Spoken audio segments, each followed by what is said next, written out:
Dear speakers, faculty members, alumni, students and guests, welcome to this new episode of SDA Bocconi Insight Live. My name is Francesco Ausania. I am the Alumni Engagement Manager of SDA Bocconi. Today, for the first time, we have an episode which is held in hybrid mode. We have a couple of speakers in this Auditorium Ferrero, one speaker connected from abroad, 70 on-campus students attending in presence, and roughly 400 people, alumni and guests, connected remotely. To all of you, thank you for sharing this evening with us. Before introducing the panel, I would like to say a couple of words on the reason why we decided to talk about social chemistry. You know that here at SDA Bocconi, we invest significant resources to achieve the highest standards of education, of excellence in education. But we also invest resources in activities and initiatives that are aimed to build a community of people. We are indeed convinced that the ability to create value by interacting with others is no less important for the career of a manager than the good old hard skills. We are not alone in this belief, and we have been witnessing a relevant expansion of the scope and number of academic research on topics like social capital, networking, etc. One of the scholars that has recently published on the topic is here today with us, Professor Marissa King, Professor of Organizational Behavior at Yale School of Management, author of Social Chemistry, Decoding the Patterns of Human Connection. Professor King, thank you and welcome for being with us. We all know that the success of the so-called social networks has provided momentum to some of this research, having made behaviors and social contacts more trackable. We also know that no networking strategy is actionable today without LinkedIn. And for this reason, we invited Marcello Albergoni, General Manager of LinkedIn Italia, to join this conversation. Mr. Albergoni, welcome and thank you. This valuable panel will be led and moderated by Professor Giuseppe Soda, Professor of Organizational Theory and Social Network Analysis, and Dean of SDA Bocconi School of Management. Professor Soda also wrote the foreword to the Italian edition of Social Chemistry, published in Italy by EGEA, under the title Chimica Sociale, alla scoperta degli schemi che connettono le persone. Professor Soda, thank you for joining us. My pleasure. Before starting, I want to remind you that we will have a Q&A session at the end. You may ask questions in the chat if you are connected remotely, or you can raise your hand and we will give you a mic if you are here in the auditorium. Thank you all again. Thanks to our speakers. I leave the floor to Dean Soda for moderating the discussion. I hope you enjoy it. Thank you so much, Francesco. Grazie, Francesco. So, such a pleasure to be here. I have to say sorry for the shoulder. This is what we say in Italian, because this auditorium is our iconic place here at SDA Bocconi. So, really pleased to be here and really pleased to welcome our guest, Marcello Albergoni, and our guest from Yale, Marissa. Welcome, Marissa. Such a pleasure to see you. Let me say that introducing the discussion, while I was reading social chemistry, I know Marissa's work, let me say the academic work. And then I got the book, and while I was reading the book, I said, wow, why I didn't write that book? I was saying, oh my gosh, this is an incredible piece for this reason. I think it's a wonderful example of the ability to link scientific research with practice. So it's really an interesting work because it's never offer a simplistic understanding of networking. So always able to, leverage on the science that the social science has been, developed for this kind of topics, but also able to deliver it in a way that is understandable from an audience that goes beyond, the academic audience. So this is the reason why then I made the decision we should translate the book in Italian and having an Italian edition of that book. So Marissa, can you hear me? I hope. No. think she was frozen. Yeah, she was frozen. Yeah.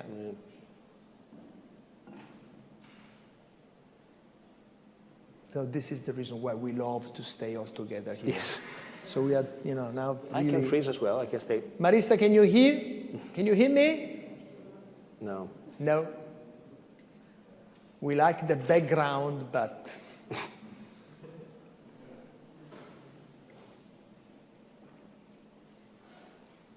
We can start. We can start if you like. Okay, let's start with Marcello. Marcello. Yes.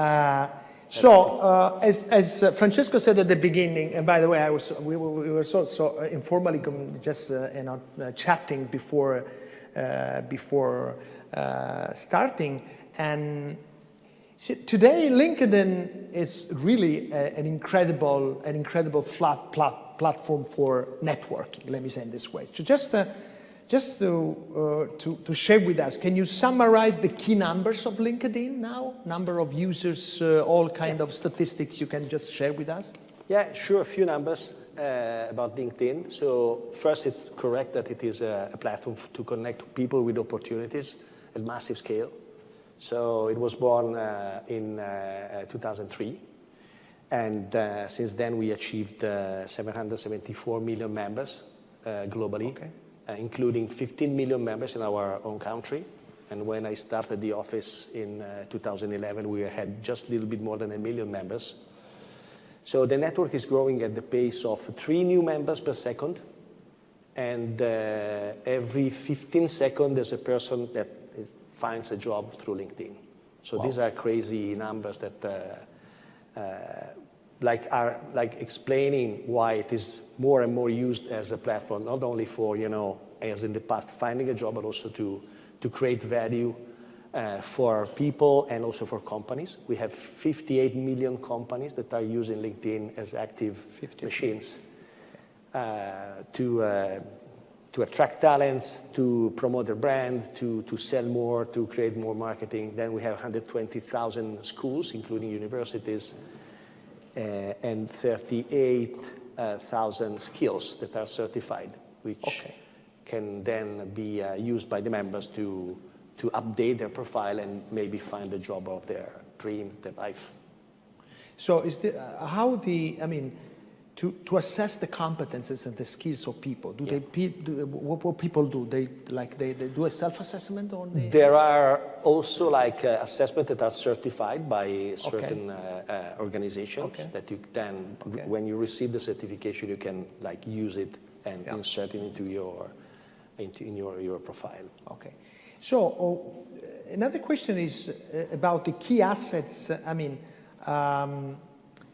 To have a profile that really works on LinkedIn and can help people the people you see here, so our MBA students and other master students, help them to network. Can you tell us? So first, you need to be on LinkedIn. Okay. If you have a LinkedIn profile, raise is your there hand, anyone please. here who is not in LinkedIn? No. Okay, so it's great. This is the perfect population for a good starting point. Then there are some simple things that you can do to be more visible, which are very simple, having a good professional picture increases by X times the opportunity to be seen. What do you mean by professional picture like this? No, it just have to be you, but not maybe with the mojito or playing with the dog. I don't know. It's not like. So not an avatar, that's what. Yeah, not an avatar. Okay. Just a picture that is presenting yourself as who you are, who you would be when you go to the office or when you go to work, when you come here. So I have a picture in which I'm sailing. Is this a good picture? Yeah, it's a good picture. Okay. Because it represents you. Okay. When it's something maybe inappropriate for a professional environment, maybe it's not the case to use it. Okay. And then, Marisa is back. Marisa, are you with us? Hello. Hello, Marisa. Finally. So let's finish that question and I'm back to you, Marisa. Yeah. Then some other small things that are really important, creating a summary or a video summary talking about you and also like sharing also some personal interests, like for example, if you like doing like playing sports or doing other things like volunteering for certain reasons, like describing a little bit more who you are, and then following companies or influencers or people that are important and matters to you. So these are like 4 things that are really important to be more visible. Also, there's if you're looking for a job, you can flag your picture with the green banner saying open to work. And then with this, you will be, I think, 14 times more visible than any other candidate. Okay, thank you so much, Marcello. No so, can you hear me, Marissa, now? I can. It's a pleasure to be with you. Yeah, thank you so much. So, I don't know, I spent very wonderful words on your book. So please trust. I'm not going to repeat them just because, we want to discuss with you. So let me start with a couple of questions. One of the interesting idea just at the beginning of the book is that how you define networking. And you said it's networks, not networking. So what do you mean by this? Yeah, we oftentimes get this advice, whether it's looking for a job or you're thinking about even your productivity at work or your health or your happiness, your innovation or creativity. We're often given this advice that you need to go out and you need to network, you need to meet new people. But the reality is that for the vast majority of these outcomes, right, whether it's getting a job or thinking about pay or promotion, it's not necessarily just how many people you matter. It's not the size of your network. It's really the configuration. And in thinking that way, it shifts this idea of just having a big network is what's most important to thinking about, okay, well, what type of connections do I already have? And everybody, right, no matter who you are, has a network. Our networks are simply just the traces of interactions that we have, whether that's bumping into someone when getting coffee in the morning or your more enduring relationships with friends. And this, that is your network. And everything we know from social science seems to suggest for most people, that configuration is far more important than just simply the number of people that you know. So thank you. While you answering to that question, I thought that, the title of your book is interesting because it's putting together something that is, could be seen as a kind of paradox, because you say social and you say chemistry. So combining two things which are unusually linked, right? Social and chemistry. So let me ask you this. Generally, there is, the common sense suggests that the bigger your network, the better, right? But as you said, it's not exactly this the case, right? So can you tell us whether size matters in your network or not? I give you an example. Sometimes I don't know whether I should accept all the people asking me to be connected in LinkedIn or not. Obviously, I try to select. For instance, if I see MBA students, I say yes. If I see alumni, I say yes. But this is more like an affiliation, right? I feel that I have to say yes, right? I don't have a strategy. So can you tell us more about, size versus, a different kind of strategy in building the network on LinkedIn, for instance? Yeah. Sure. For some portion of the population, size certainly matters. But why size may not be the only thing that you want to be focusing on is, right, just as humans, right, we all are making really unconscious trade-offs. And one of the most important trade-offs that we're making, right, as humans, we all have a fixed amount of time. So no matter who you are, right, you only have so much time and you can only be at one place at one time.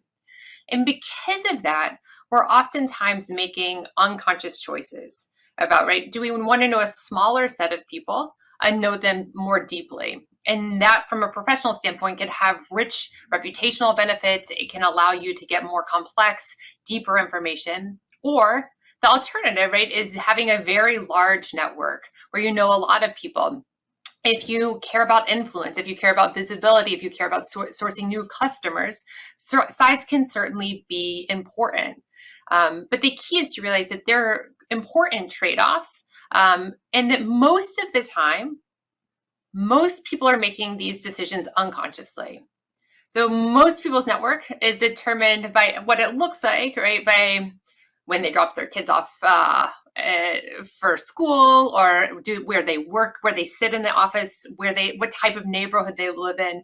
And these aren't really conscious decisions, but these unconscious decisions have an extraordinary impact on our network. And so starting to think more consciously about how we're conceptualizing our networks and thinking and moving beyond just size can allow us to develop more effective networks. You want to say something, Marcello, on this? I agree, +1 on this, Marisa, of course. I guess during our experience at LinkedIn, we see that so having a big network doesn't make any sense. You should have like people that matters in your life, and that can be, let's say, that can refer you, that knows you a little bit.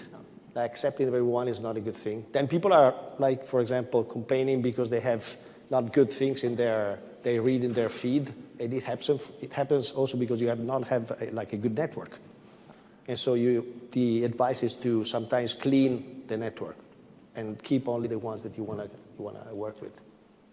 So building on this idea, Marisa, I have a question about the feeling we have sometimes when we network. So when we do instrumental networking, sometimes we are feeling like we are doing something not really appropriate, right? So because we think that relationships are fundamental for our lives, fundamental for our identity, and networking instrumentally sounds a little, right, not appropriate. So how the misguided understanding of networking in some way affects the way in which we approach relationship? Can you tell us more on this? Sure. So this is one of the consequences of this mistaken focus on network size. Oftentimes when people are focused on network size, that translates into this idea that I need to get out and meet new people. I need to go to this networking event, or I need to be actively trying to find someone who can help me get a new job. And there was a great study that was done by Tiziana Cucciaro, who's a professor at Rotman, Francesco Gino at Harvard, and Miriam Kunchaki. And this trio of researchers were interested in trying to understand what this idea of networking, right, an instrumental approach does. And so they asked people to recall various types of scenarios. So for some groups, they asked people just to recall perhaps that they went to some sort of event. So they were in the room that you're in tonight, and they just showed up because they were interested, and they happened to form a relationship that turned out to be beneficial. So some group were asked to think of situations like that, and another group was asked to think of this instrumental type of networking, right? Going somewhere with the idea of getting something out of it. And if they ask people from these two randomly assigned groups in this study to fill in a word completion task. So they showed them the letters, for instance, W blank SH. What word comes to your mind, Beppe? Sorry? Say again. W blank SH. I lost you, sorry. W? Blank SH. What word? No, S. So what they found in this study is that people who thought of instrumental networking, this I'm going to go somewhere and get something, were twice as likely to recall cleansing words. It's like wash. So they were likely to fill in this exercise with a word like wash rather than a more neutral or like wish. And what this suggests is that as humans, we naturally feel literally dirty and want to wash away our sins when we think about this instrumental type of networking. But what was important, or what was interesting also, is that there was one group that was somewhat immune to this in the study. And it turned out it was people in power. And on the one hand, you could think, well, people in power, right? They became powerful precisely because they're good at networking. But it turned out that they didn't have this reluctance or resistance, not because they were powerful, but instead it was because they felt like they had something to give. And so one way of overcoming this natural sense of dirtiness or uneasiness about networking is to approach a situation by thinking about what you can give in a circumstance instead of what you can get. And that helps overcome this intentionality. And there's so many things that everyone has to give, particularly in this moment where we all need social connection so much. Yeah, and moving forward on this, we generally know that networks or relationships in general are a kind of capital, right? So we call this social capital. Because thanks to the pipes connecting people, you can exchange resources, you can get information, you can get access to others, opportunities. And in the book, you outline three kind of network signatures: the expansionists, the broker, and the conveners. How you define this? So what we've known from close to 3 decades in research in the social sciences is that most people's networks can be characterized by one of these 3 types that I call brokers, conveners, and expansionists. And so we can walk through a thought exercise. So hopefully you can walk through it with me, just begin to think about what type of network you may have and what are its current strengths. So we can think about the first type of it as being expansionists. And expansionists are what we think of oftentimes is the quintessential networkers. So they're really good at working a room. They oftentimes are quite giving, getting back to this idea of giving, they oftentimes give a lot, but they give in a particular way. So they're more likely to join voluntary associations. They're more likely to donate blood. So they give to large groups rather than necessarily giving to individuals. They oftentimes have really effective contact management systems. They probably are extraordinarily good at working LinkedIn to their advantage. And these outsized networks have these benefits that we've already talked about, right? They have a lot of influence, they have a lot of visibility. But one downside is that expansionists with their large networks are actually oftentimes surprisingly lonely. We can also think about a second type of network where loneliness isn't as much of an issue, and this is a convening type network. In a convening type network, there are deep ties within that network, and everyone is interconnected to everyone else. So this is a deeply cohesive, very tight-knit network. Oftentimes, conveners have developed this type of network because they've been at the same job for a long period of time, or they've lived in the same place for a long period of time. And they oftentimes have something that Frank Flynn, who's a professor at Stanford, calls a high need for closure. So they don't really like changing plans at the last minute. They like stability, which in part helps this psychological predisposition, helps to build these dense networks. And the benefit there is there's a lot of trust and there's a lot of reciprocity. And there's a strong sense of belonging and emotional support. So this type of network has actually been very advantageous, particularly during the pandemic, where so many people are struggling with the need for social support. But it oftentimes is also particularly helpful in the transition to the C-suite. At the point of the final sort of stages of one's career, this type of network configuration can be quite helpful. And then the final network type are brokers. And brokers, by contrast, tend to straddle or span lots of different social worlds. They may have had unusual career paths in the sense that they worked in engineering and they also worked in marketing. And because those two different worlds don't normally come together, they have the ability to be innovative and creative. We know that most innovation comes through recombination. So the benefit is that brokers can bring people together who otherwise wouldn't be. And one of the things I find most interesting is that the strongest personality characteristic that predicts what type of network someone has, people often think that it's extroversion or introversion, but it turns out to be something called high self-monitoring. It's how chameleon-like someone is. And people who have this chameleon-like characteristic tend to be brokers. So they are really good at this movement between different worlds. And brokerage has lots of benefits with respect to innovation and creativity. But each of these types, as you can see, has different benefits. And there's no one best or right network. The best network changes with our needs. So for instance, brokerage is most beneficial mid-career. And it also, we can think about the type of context that you work in and what are the work demands, or also what do you need on a personal, to help provide more personal support. Yeah, clear. Let me sum up. So you are saying that an expansionist enjoys essentially popularity, but with the risk of coming back by night home and feeling a little lonely, right? Because too many people means nothing. The converter enjoys trust, but the downside is she can feel a bit constrained, but all those people connected, right? And the broker enjoys the ability to connect otherwise disconnecting circles, right? I'm friends of Italians and friends of the US and friends of the Brazilians, but they're not friends among each other, so I enjoy this. And what's the downside of being a broker?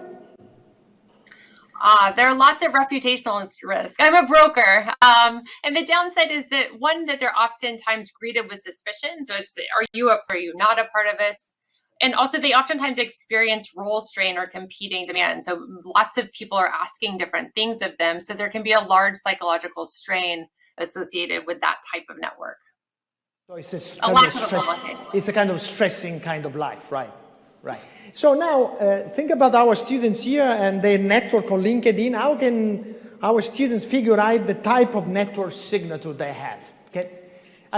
We can ask them if they like. So how many people here are feeling to be a broker? So connecting otherwise disconnected others. Few brokers. How many converters? So friends of people who are also friends to each other. Also a little more. No, I think it's the majority, right? Any expansionist, any very popular, 6,000 friends on Facebook, but then not really friends. Very few. Okay, so how can they understand if they are brokers or if there's any analytical way to understand who they are in terms of, networking strategy? I have a free assessment. So you can go to assessyournetwork.com and that will help you understand what your current network signature looks like and also give you insight into other aspects of your network that you may care about. So how stable is your network? Do you have a lot of people coming in and out of your life? How diverse is your network with respect to background or age or gender? And in general, it'll give you insight into what your current network looks like, its strengths, as well as other opportunities for improving it and things that you may want to consider. Okay. So can you repeat the link for this assessment, Marisa? Can you tell us again? Yes. It is assessyournetwork.com. Network.com. Okay, so you can go there and test your network. So let me come back to Marcello. Marcello, so do you see, the people you see here as essentially young talents, I have to say young talents. We have people average age at 29, 30 years old. Good for them. Do you see on LinkedIn big differences, like for instance, we know in Facebook in terms of networking strategies across different generations, or essentially, are the 50s people with 50 years old behaving in the same way, or also maybe looking for jobs or opportunities different from kind of people you see here? So I would say young people are one of the fastest growing segment in our network. Okay. So that's also one of the reasons we were opening offices across Europe and in the world. So to transform something which is just like a network, like it's digital, into something real.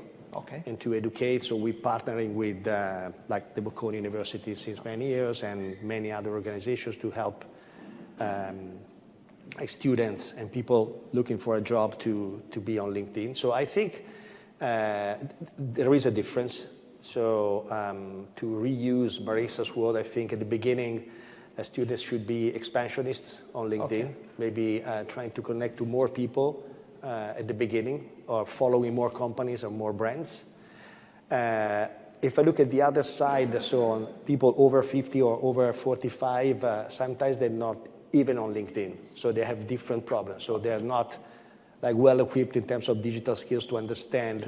Maybe they've been working 20, 30 years in a company, and maybe one day they lose their job and they're very behind. So I think the maturity of people, of younger people, is better than other professionals. Okay, Marissa, again, building on Marcello's point, talking about generational differences, my question is, when we talk about networks with people, sometimes we get some frustration because people are saying, is this really depending on me? Or it's because, networks is a complex structure, because think about friendship. I want to be friend of Francesco, but maybe it doesn't like me, so it dislikes me, so it don't want to be, it doesn't want to be friend of me. So when we think about our networks, and we have to understand where do they come from. So it's just personality, or is there any strategy behind this? How can you just tell us how can we understand better this? Yeah, personality actually matters very little. So personality explains a very small amount of what your network looks like. For most people, though, their networks are going to be determined by their circumstances, and some of these are quite predictable, right? So we know, for instance, that one's network is largest when they're 25. So I appreciated Marcelo's comment about being an expansionist early on is actually quite advantageous. And this also naturally happens. If you think about what's different at 25, oftentimes you're leaving university or you've been at Bocconi, so you have a natural built-in network where there's a shared identity and a strong sense of community. You also have free time, right? So our networks tend to be largest when they're 25. But then after that, they kind of fall off a cliff, which is pretty much captured by the transition to parenthood. So oftentimes these things we don't think about as having such a big impact on our network, like demographic transitions or unconscious decisions that we're often making, are really shaping our network. But the beauty about networks are they're always changing.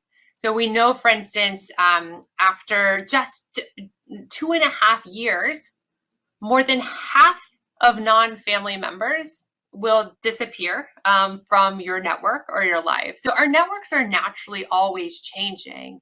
And that creates the opportunity to think consciously about what type of network do we want to have? How can we create it?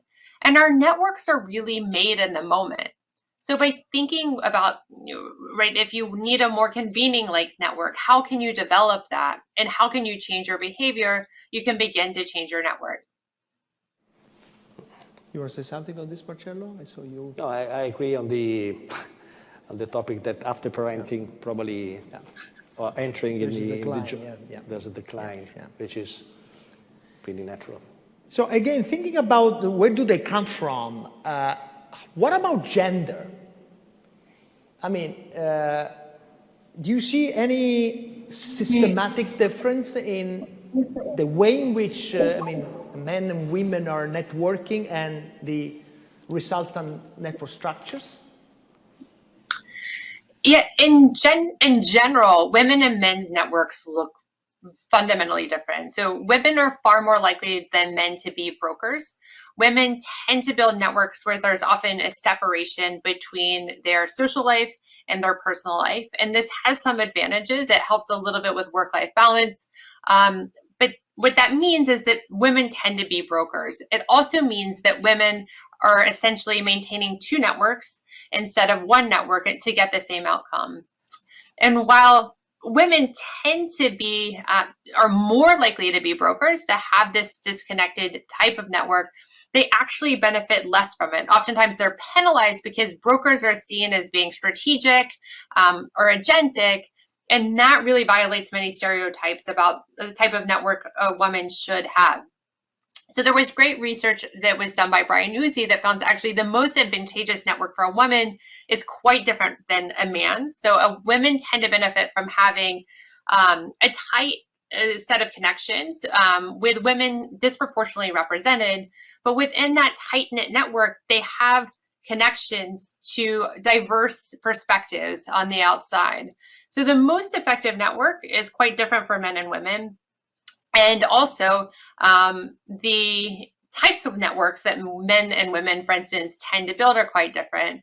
And one thing that I don't know if I'm allowed to ask a question of Marcello, but one thing that I've been particularly interested in, and I would love to hear his perspective on, is I've heard that there's emerging research that during the pandemic, that actually online platforms, and particularly LinkedIn, has actually helped democratize access to networks, in the sense that it's easier to reach out to people you may not have been able to reach out to face to face, whether that's someone higher up than you at the office, but also for that women and men tend to be connecting more online because there's not as much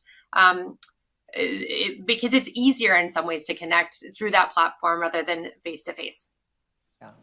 Oh, very interesting. By the way, I had in mind another questions about COVID, but then maybe I can keep that question for the final questions. Can we check whether there are questions here? Just to avoid to just. There's a question from Yasser, and then a question. So a mic is coming. Yasser, and then I don't see. Yeah, that's okay. Thank you. The discussion has been really interesting so far. Thanks for leading it and some really useful insights. I had a question for Professor King. So the question is that you had talked about changing the networking style. So I wanted to know what steps one should take if they actively see that, for example, they are a broker and they want to become a convener, what steps they should take to change their networking style? Yeah, so if you're a broker and you want a more convening like network, one of the easiest things you can do is actually to convene, to bring people together. And there are lots of ways of doing this, but oftentimes one of the easiest things to do is, for instance, organize a panel or organize an event and bring together people that you think may have interest in meeting one another, and make those connections. And that opportunity to connect people within your existing network generates value for them, right? Those connections are beneficial to your friends or your colleagues, but that also helps you get more social support because it's helping build in trust within the network itself. It's a great question. Another question. Most regarding, LinkedIn, is there an industry preference or industry, let's say, driver that helps finding jobs and connecting? Or is it more? Yes. There is. So which would be the industries that are more relevant? And so we made a research recently, and we have especially the digital, the tech industry, which is growing super fast compared to any other industry. So in a couple of years, we're going to have 150,000 available jobs in Italy, and probably we're going to be able just to cover for maybe less than 50% of this. So we don't produce enough talents in our country to cover this. So this is tech, consulting, medical systems, all of which is not really traditional, is going to be really boosting big time in the next 2-3 years. if I may ask another, follow-up. Yes. Is there a cross-geography hiring as well, like on LinkedIn? Do you tend to find jobs in your own country, or is it easy, or what's the percentage of finding a job in another country through LinkedIn? So it depends from the industry again. So we have seen many successful people leaving our country in the last year, and we're investing in this country now to make sure that then our country, our companies are becoming interesting for this. I have a full research about this, a lot of data that I can share after this. Now, what is interesting about LinkedIn, but given, is it a virtual space? I mean, essentially the idea of geographies, I mean, at least I'm thinking about my network. So I don't have any cultural or nation, country-based reading of my LinkedIn network, because essentially LinkedIn is a kind of, is another planet, right? So in which essentially borders don't exist. So this is in terms of interaction. In terms of job search, is there again any national kind of bias, or I don't know? Well, there are countries that are like much more, let's say, offering much more So the than... companies, you mean? Yes. Okay.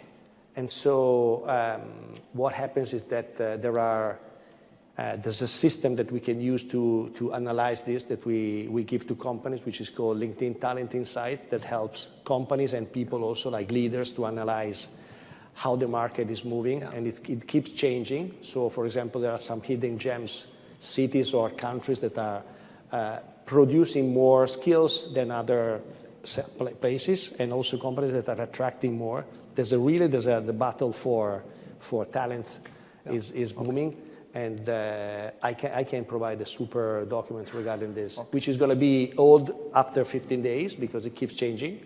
But this is based on our economic graph, which is the digitalization of all the data that we've been discussing before. It's a long conversation about who's going to be attracting who and who's going to win the talent in the battle in the future. Thank you, Marcello. So Marissa, we are very happy to see, and I think the same at Yale, our students here, because obviously during the pandemic we were suffering a lot, not just only missing, which is obviously, important, the social interactions, but also what we call the networking, which is one of the value of, doing an MBA or any kind of, postgraduate programs, right? So, and so we are happy that we can, restart giving them also the opportunity for developing their social capital. But we know that the pandemic has changed many things, right? So there are still travel restrictions. So how do you see this, networking more from a practical than a research or scientific side? How do you see this networking kind of activity, after the pandemic? Consider that we are over. We are not, over completely, but we hope it's going to be over in few months. Any structure change in the way in which we interact, we build relationship? Yeah, my colleagues and I studied thousands of individuals' networks prior to the pandemic. And what we found, even just 1 year in, so this is now old data, but even just 1 year in, we found that the number of people or the size of people's networks had shrunk by close to 17% during the first wave of the pandemic. So there was a massive shrinkage in the size of people's networks during the first wave. But what was interesting and what has implications for moving forward is, again, right, that men and women they fared quite differently during the pandemic. So almost the entire amount of shrinkage was due to the reduction in the size of men's networks. So men's networks during the pandemic shrank by more than 30%, but women's networks hardly shrank at all. And so then the question becomes, right, well, what explains this difference? And then what does that mean for moving forward? Well, there are a couple of things that seem to be in play, but one of them is that men and women naturally tend to maintain and develop relationships in different ways. So men tend to develop and maintain relationships by doing things together. So they may go for drinks together, they may play basketball together, they may do whatever they do together, but they tend to do things with other people to develop relationships. Versus women tend to develop and maintain relationships through conversation. And since that ability to have conversation was unimpeded during the pandemic, women were able to maintain their networks more effectively. So this actually has, if we think about moving forward, what does this mean? And particularly, what does it mean for if many people continue working remotely? So the first thing that I think it shows is that spending more time on your network or spending more time networking isn't what matters. Right? We know from every piece of evidence that women did not have more time during the pandemic. So it's not that they spent more time on their relationships. They were just maintaining their relationships differently. The other piece is for organizations or even individuals who are working remotely, we can't rely on shared activities to form informal relationships at work. My colleague Balázs Kovács has also found that projects that are launched first online don't create informal relationships. So oftentimes at work, we can create informal relationships through projects, but that doesn't work when projects are started online. So if we're going to continue, right, whether due to the pandemic or by choice, working in a virtual world, we need to think really differently about how we maintain and develop connections at work, right? We need to be much more conscious about connecting and reconnecting. This is where LinkedIn can be really valuable. But if anything, the pandemic has showed us how important it is to think much more consciously about our relationships. Very interesting. So let me ask questions to both of you. So let me start with Marcello. So we were talking about smart working or home working, whatever we want to call it. So we know from some, from some research that productivity impact of home working or smart working was very low. Essentially, not really huge differences in individual productivity. We know what we have been missing in terms of social life. But if we look at this issue from a productivity standpoint, we can say, they are essentially the same. So what do you see as manager of a company? How do you see the main downside of having people working remotely? Beyond, the social aspect. Yeah, so what I see that is missing is the, let's say, occasional meetings, encounters like in the office. Since I've been back in the office, I've been meeting people that are not in my maybe direct team, like editors or people looking after other part of the business. And I was missing this. And also, so my team is saying that they want to come back to the office maybe 3-4 days per week. Because of this, we have a beautiful office, we eat together, that's the social part. Yeah. But during those moments, there's a learning opportunity. There's like more like junior people learning from senior people, and I think this is something that we need to. Yeah. It's something that we need to decide if we want to go back there or not. Yeah. So Marisa, this is a very important point. So what Marcello was saying about learning. So let me ask you another question related to this, which is, we know the importance of this occasional, randomly distributed, encounters in which we met someone at the coffee machine. This is something I had in mind. I wanted to. So the learning point is important. Do you see any effects also on the innovation ability and creativity of organizations by losing this randomly kind of distributed kind of relationships? Yeah, I think that's going to be the biggest long-term consequence. Innovation is hard to observe or measure in the short term, right? So even though productivity is arguably been fairly even, or we haven't seen big losses in productivity in the short term, it really is through these chance encounters or serendipity where innovation and creativity mostly happens. This is why brokers are so important. But the problem is that it's really, really, really difficult. And I think there's a huge business and opportunity space here if people can figure out how to do it well, but to create or engineer random encounters. Because companies have been trying to do this better or worse, for instance, by having random pairings to have coffee or having people who don't know each other just meet up online. But the problem is that without a common purpose or without something intentional to talk about or to incentivize people to continue that interaction or to continue those conversations, nothing really comes of it, right? It's just basically creating more interaction for interaction's sake.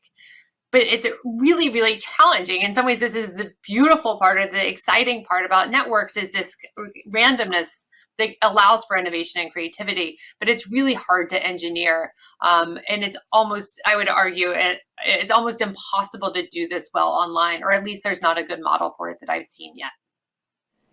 Okay, wonderful. Marcello, do you agree? I agree, big time. Also, like traveling to other, for example, international companies or allowing someone to live in another place, in another country for a few years. That's like creating, like transforming people's life in a way that was like, I don't think in a digital like way it's possible. And so that's I totally agree on this. So Marcello, we have MBA 47 just started early September here. We have all the other master students. We have also alumni connected, I think, remotely. So can you just tell us a couple of things to do to network effectively, let me say, on LinkedIn? Is there any suggestions you can give to our students? Yeah, few suggestions are, maybe I'm going back a bit on the introduction to your book, which is you can decide if you want to keep your own, let's say, comfort zone type of network and stay connected with people that are like in your MBA or same interest, or you can try to jump off the cliff a bit, and this is what I suggest you at the beginning. So maybe your dream job is in another network of people, in another industry which is growing, which is booming, and so I suggest you to explore more, like connect to influencers that are, those with the blue, in logo, and expand interest, like follow the news. We have this channel which is called the LinkedIn News, not only in Italian but also in English, and try to learn as much as possible. There are some free trainings that are available on the LinkedIn Learning platform. So don't stop on focusing on the fact that you are studying something because you want to be super good at this, but expand this. Because, for example, I found this job on LinkedIn because I wanted to do something different. And so I found this job on LinkedIn, and I opened LinkedIn in Italy because I was curious. And curiosity, I think, is the secret to take a challenge and then to What was the industry in which you were working before? It was the consulting and IT before. Okay. And so this is pretty different. It's a social network. It's a different animal. So Marisa, any suggestion to our students to be very good in networking on, LinkedIn is an example because obviously, we know from a professional standpoint, it's a most influential social platform. Any suggestion? Yeah, my suggestion would be to realize that there's extraordinary untapped value in your existing network. So rather than worrying about meeting new people, to think about people that you may have lost touch with over the past 2 or 3 years, or even longer. It could be many, many years or even decades. Perhaps an old mentor or someone who gave you a piece of advice that changed the way you think. And simply to reach out to them and reconnect. We know from a great piece of research that was done by Dan Levin, he calls these dormant ties. And dormant ties are really beneficial, these people that you've lost touch with, because they provide new information and insights. So they have this innovation component, but all trust really endures for a long time in relationships. So in many ways, it's easier to connect with people that you already know, but have just not been in touch with, than meet new people. So in their research, they found that this is really beneficial for giving you advice and insight about projects and performance. I don't know if I ask or I make. My students in all my classes do this exercise. And almost every single time, even though it's not the intention is just to reconnect, that someone ends up with a job offer, or they end up with a promotion or a lateral move. And there's just so much value in our networks. And oftentimes the response I get when I ask people to do this is, isn't this like, oh my goodness, like, what am I going to say, or how am I going to do this? And no matter if it's meeting someone new or reconnecting, I oftentimes suggest either simply giving someone something. Hey, I saw this webinar, or I was listening to this podcast and it made me think of you. That act of giving ignites this dynamic of reciprocity and helps rekindle relationships. You can thank someone, an old mentor, a friend, or an old colleague that maybe they said something that changed the way you see the world. That gratitude is also a powerful way of connecting. And even asking for help. Many times we're reluctant to ask for help, but asking for help gives someone else the opportunity to be of service, to get outside themselves. And so in many ways, asking for help is in some ways a gift. So I would ask for help by asking everyone in the room just to right now, think of 3 people who you haven't seen in a couple of years. write their names down. And when you leave here, just simply reach out to them and reconnect and start to reinvigorate the value in your network, which will not only help you, but it will certainly help everyone else that you're connected to. I'll do the same, Marissa. Good suggestion. So let's open the conversation. Okay. Hi, Marcello. My name is Thomas. Thank you for being here tonight. So just to follow up on what Pepe just asked you, some of us are here in the MBA to pursue a career switch. So my question is, how would you approach this industry switch strategy in terms of adding just people on LinkedIn, just like especially people who don't know me and have a totally different background than I have. And I'm worried about how they're going to react if just some random people just adds them in LinkedIn, and how would they take that? Thank you. Yeah, so you mean how to reach out to people that you don't know, but that could be in the industry where you want to be working with. So first you could be or connecting to people or following them. So if you don't know this, like the person, you can just follow the person and try to understand and learn more. And maybe if you find something which is interesting, maybe make a comment and say, hey, I read this about you. This is awesome. This is interesting. Can I learn more from you? Or can I read your, I don't know, a document or something more? And then, so the way we need to approach people on LinkedIn is like being professional, and nobody's going to push back. Or maybe if you want to connect to someone, instead of pressing just the connect button, just you press the 3 dots button and say, send a message and say, I would love to follow you or to connect with you because I need to learn a little bit more. Like being professional, and the person will look at you. Maybe if you have a common connection, you can use this connection to reach out to this person. Then you have a number of emails that you can send to this person to make sure that you have let's say, an approach which is fair, which is fine for them. There were a couple of questions from people connected remotely, and the first one is very interesting. I think Marissa and Marcello just answered a little bit, because there was someone which very honestly said, you're talking about expanding the network by connecting with people on LinkedIn. But once I connect, what should I do? Very openly, but I think the question is very relevant. Thank you, Marissa and Marcello, because in the last couple of minutes you gave a little bit of an answer. Then there is a question about a mechanic on LinkedIn, which says, according to LinkedIn's rule, people achieving more than a certain number of connections can get some advantage in terms of visibility. No. I was expecting this answer, but does this doesn't this cause a distortion in the behavior? Yeah, so this is not true.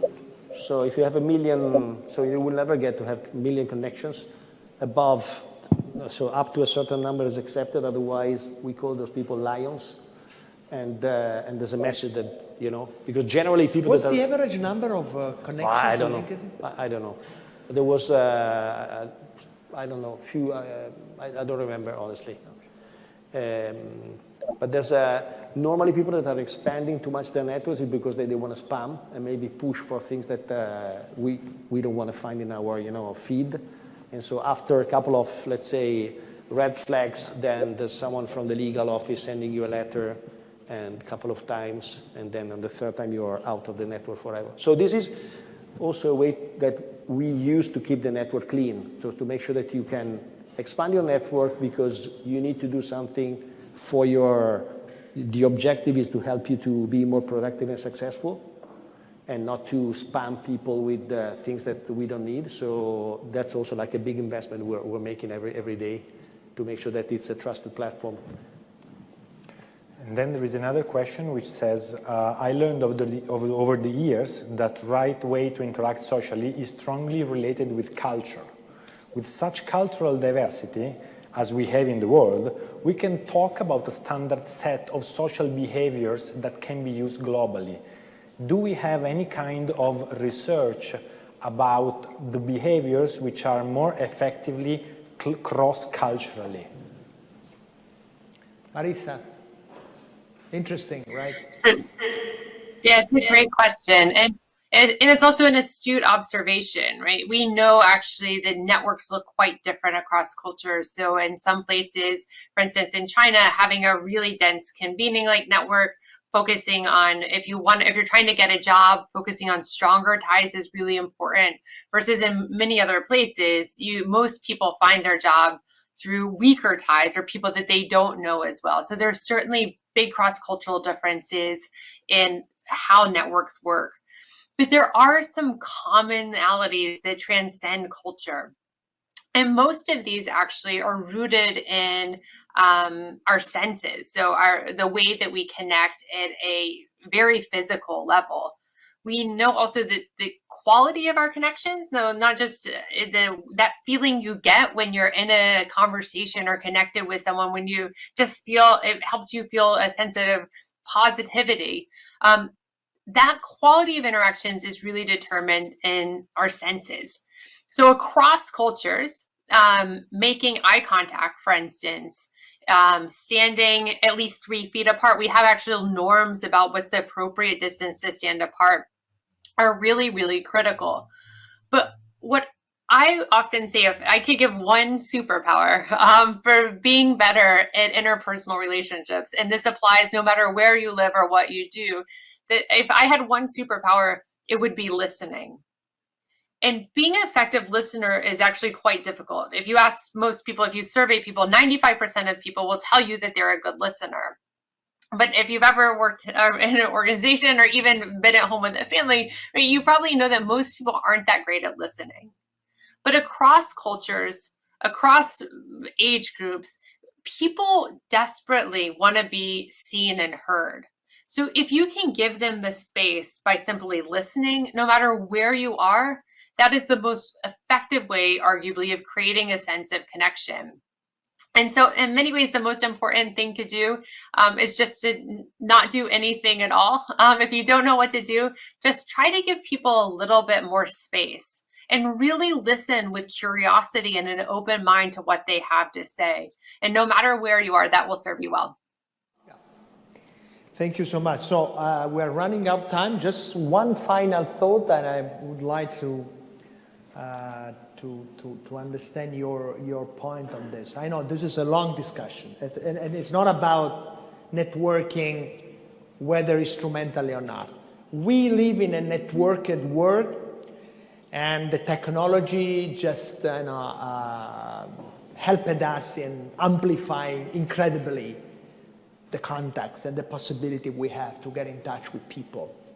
So the average distance in Facebook among the 2.1 billion of Facebook users, it's less than 4 now.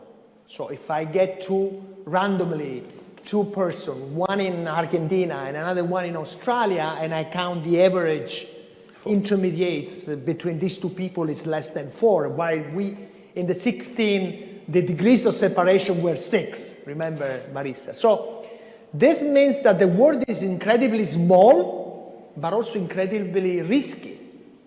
Because obviously, if I say something on my Facebook about Francesco, the speed and the spread of this opinion, it's incredible, right? So now, Marisa, I mean, we know the power of networks, but we also know the risk of this network. How do you see that? I mean, I know this is maybe for the next seminar, but in few words, if you can, and then I'm going to ask the same to Marcello. Any thought on this? Yeah, I mean, right, our networks are just a platform or a tool, and there's certainly risk associated with them. At the interpersonal level, networks evolved in many ways as a gossip, a way of making sure that our societies were safe, that no one was going to stab you in the back. This is without this ability, we wouldn't have societies. So our networks are really important for conveying information, particularly when someone has done something that transgresses, right, what is expected of their behavior. And so with that in mind, I would argue, right, there's oftentimes, particularly in online interactions, a sense of disinhibition that people will actually be more aggressive. They'll be meaner online than they will be face to face. So no matter whether you're connecting right on a platform online through social media or face to face, I would just remember that we're all humans. And the the beauty, I think, of LinkedIn is that people are really putting their best foot forward. And we know when people put their best foot forward and act right and with their greatest sense of responsibility and kindness, that they also feel better themselves. So whether it's in person or online, be kind to one another. Yeah. So Marcello, to you, remember the Cambridge Analytica case on Facebook, right? So do you, as a company, do you feel responsible for in some way controlling the potential misbehaviors that can happen in a virtual social network? Or because there's a paradox, right? As long as we control something that is emerging from the people, we are changing the nature. Yeah, because networking is something spontaneous, right? If we control, in some way we are changing it. Do you see this as a problem for the future, or for LinkedIn it's less an issue because obviously it's a professional, but yeah. So it is an issue also for us. So we're trying to partner as much as we can with the authorities to understand what we can do and what we can. So where we can invest to make sure that. We are, again, like a trusted platform, and that's super important. So there are things that we will never do. I don't want to go back to other cases, but those are things that are, like, by nature prevented by our own, let's say, policies. And so, for example, if I talk about the GDPR, it's something that we are using globally, not only in countries where this is mandatory. I think this is a long conversation, but I think so. In the past, we've been asked to partner to share some data. So sometimes we try to be a little bit conservative in things that we can share. Maybe make a little bit more money because that could be a gigantic opportunity. But we care more because we are a members comes first platform. I remember it was on LinkedIn the possibility to see your network. And I did some analysis of it, and then you canceled that because it was clearly something. No, not good. Yeah. Okay, so Marisa, such a pleasure, and we look forward to seeing you in person as soon as possible, as we obviously welcome Marcello anytime you want to come. Thank you so much. Thank you. So thank you so much. So, Marisa, we have now an aperitivo. I'm sorry you are missing also a bit of the drink we are having now. Enjoy. Ciao. Thank you. Bye. Participated. Thank you, Marcello, Beppe, and Marisa. For those of you who are here, we have the aperitivo in the cafeteria. So if you want to move there, we will have a light networking aperitivo to practice a little bit of what we have been talking about. Thank you.